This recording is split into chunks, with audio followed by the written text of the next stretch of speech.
Hi, welcome to Catholic Chat. My name is Jessica. Just kidding. Just kidding.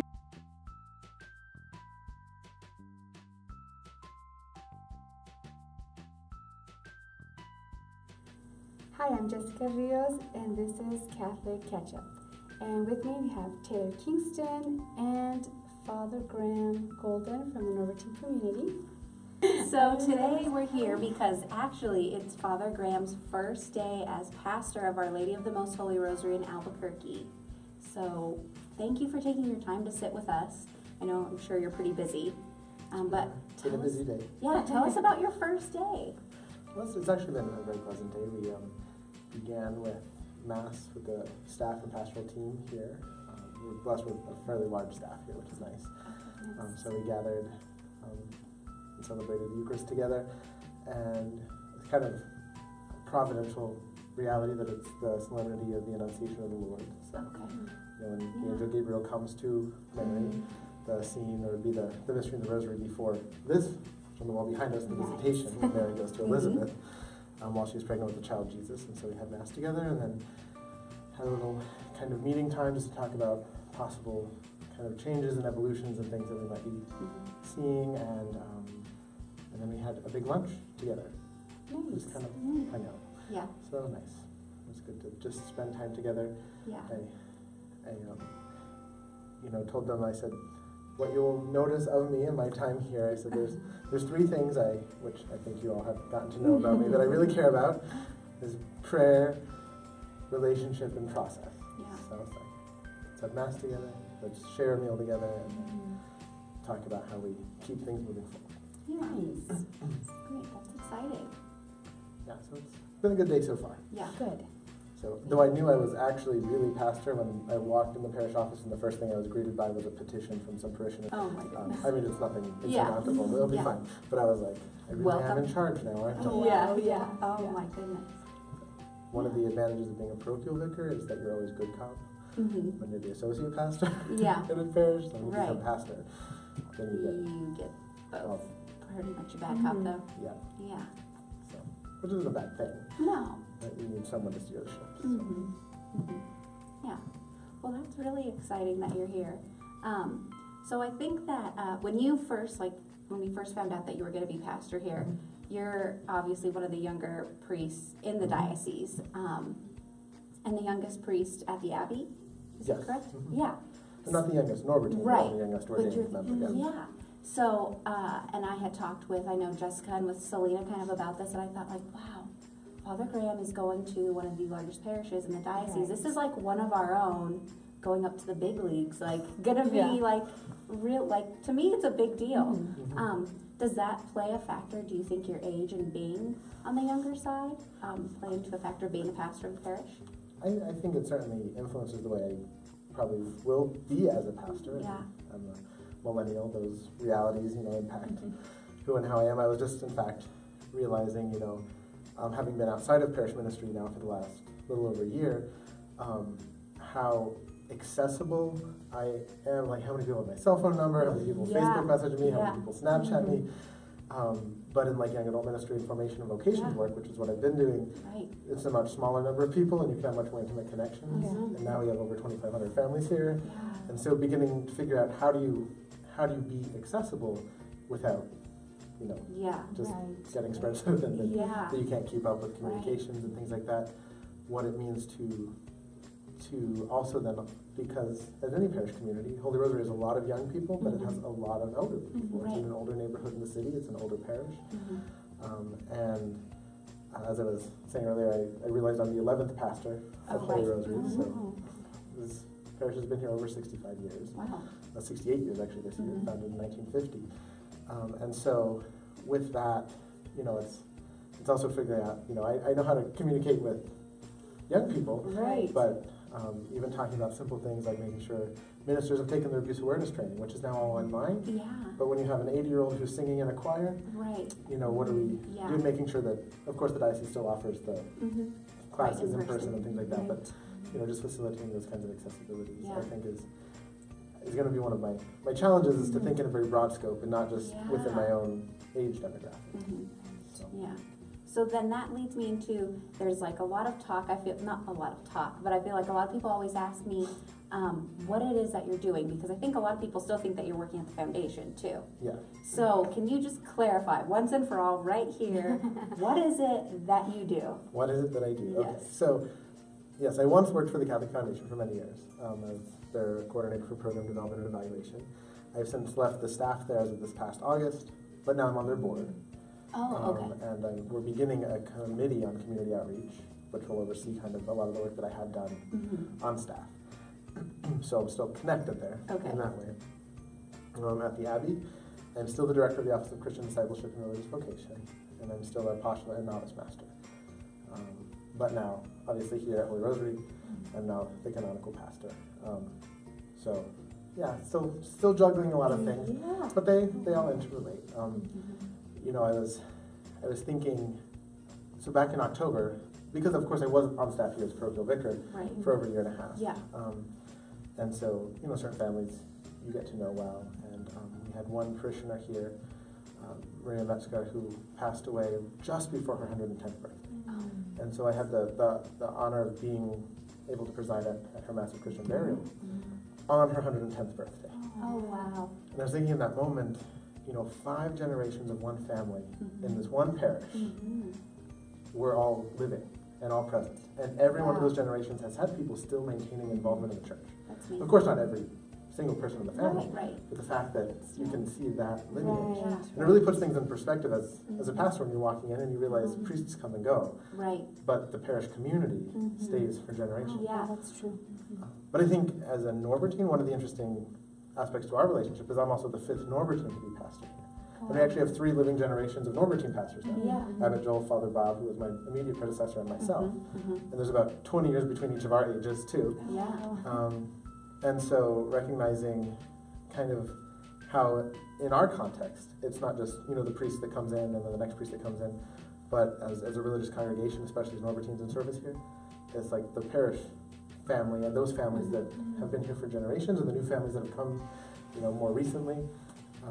And are beginning to establish themselves, and then our Norbertine family, and kind of how we've grown together and kind of journeyed together in that way. And so, so in some ways, it makes you realize what a gift it is to be doing ministry in the context of something that is so much greater and significant than yourself, and you're just kind of here to steward it and try to keep the Holy Spirit moving, because the Holy Spirit has done a lot in this place in the past 68 years, and hopefully will continue. Yeah. So that's my hope. We'll see what happens. Okay, so have you celebrated your first Mass here? Well, I guess formally, technically my first Mass as pastor would have been today with the staff.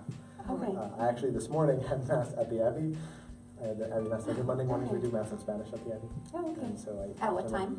At about 7:20. We'll have Okay. Monday mornings Mass at the Abbey in Spanish, right after Lauds. Lauds is in English, Mass is in Spanish. Okay. And actually, I was somewhat proud of myself. I preached my first Spanish homily without notes. Wow, good job. That's So, awesome. it was very short. It was just for the enunciation, but great. Yeah. they told me they understood me. So, Oh, that's cool. so making Congratulations. small incremental steps in that. My first kind of significant Mass is here as far as, you know, Sunday liturgies will be this coming weekend. So the 14th and 15th. So I'll be at every Mass, not necessarily celebrating every Mass, but I'll be preaching every Mass, just to kind of try to be present and, you know, I mean, I already know the community because I already served here, but in this capacity, to be able to be present in that way. And then, but since we're in the middle of the Easter season, it's not the most normative time for leadership transitions, but you know, Father Bob's moving on to hospital chaplaincy, which is really his passion and love is to really be present with the sick and the dying, and so this was what kind of worked out with our various other responsibilities and schedules and things, and so, but we're just getting ready for first communions and confirmations and all the stuff you do during Easter season and baptisms, and so we're gonna, right now I think our plan is to get through to Pentecost and then figure out what's next. Yeah, so you kind of came keep in the like, momentum that exists and then Yeah. then figure out what might happen. Oh my goodness, you came in like on the moving ship already. Yeah, Like there was no stopping, like it was going and you just had to jump on. Right. It's a busy time. Exciting, yeah. And we had a beautiful send-off for Father Baum at the 12:15 Mass. Oh, good. But, because as Norbertines we don't move around, we Right. spend our whole life in one place, Yeah, he'll still be around the parish, taking Yeah. Masses, Mhm. and so that's good. Oh, he good. won't be unknown. Mm-hmm. So the very high bar he set for preaching and things like that will continue, Good. at least with his presence. Yeah. So our next portion of Cafe Catch-Up is going to be, we're going to play a game. It's called Heads Up. And there's So, like yeah. with the phone and Yeah. you can do it. You can do I'm it. not good at these things. This'll help Yeah. you get into that homily mode. Just Father Bob don't- sets the bar high. Don't play that during the homily, though. Don't play Heads up. Heads up. You Yeah. could. But the letters I are so tiny. Oh, okay. So, okay, ready? Yes. Okay. So what we're gonna do is first, we're gonna do the one where it's acting it out. Okay. All right. Okay. So, should we stand up? Hold on. Oh, should we? Yeah. Okay. Opening a jar, putting something in, pouring something and drinking it. Drinking soup. A sandwich. You're putting something in a bowl. Okay, next one. Go. Chewing.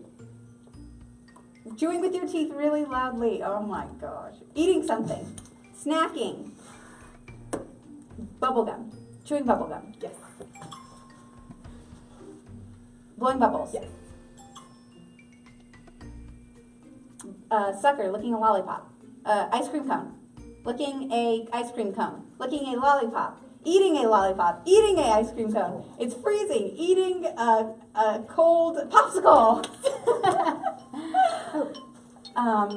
Picking up a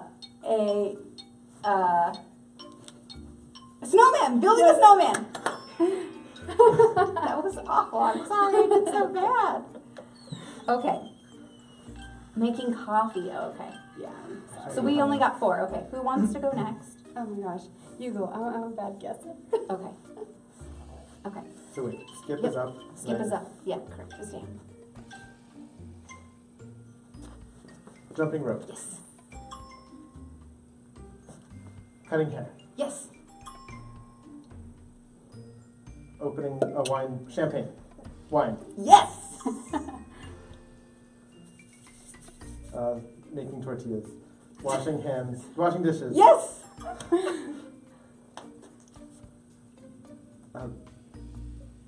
A tail. Yes. Playing darts. Yes.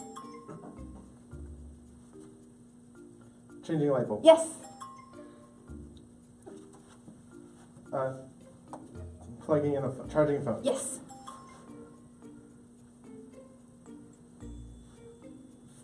Flying a glider. Paper airplane. Okay. Close enough. Yeah. Yeah. Opening the window. Yes. So really good. Okay, time's up. That last one was falling We're like- in love. No. No, what is that? What was the last one? Falling in love. We're like, no, we're not gonna. No. Okay, that was really good. You got That 10. was, yeah. Now you have to. Okay. Play this start again. Is that what? Yeah, just like that up. And it's down. Okay. Yeah, down. Get it right. Shaking a bottle. Shaking a soda. Shaking a thingy. Pouring up. I'm so bad. Okay. Bus. Driving a bus. What the heck? Stepping. An escalator. Yes.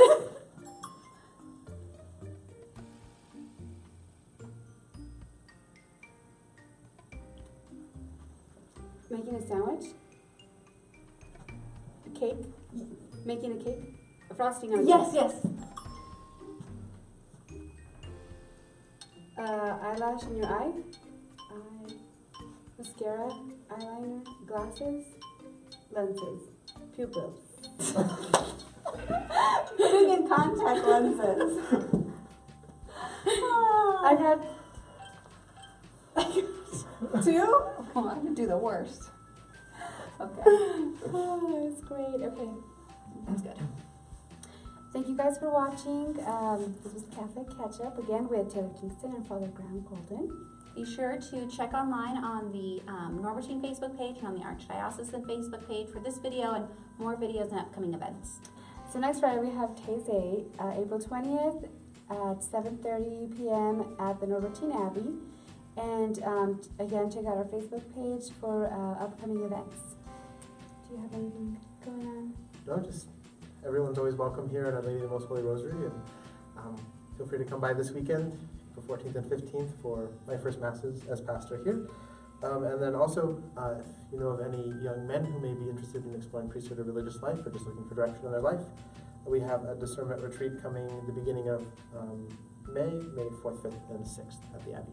So feel free to contact us for information on that. Okay, thank you.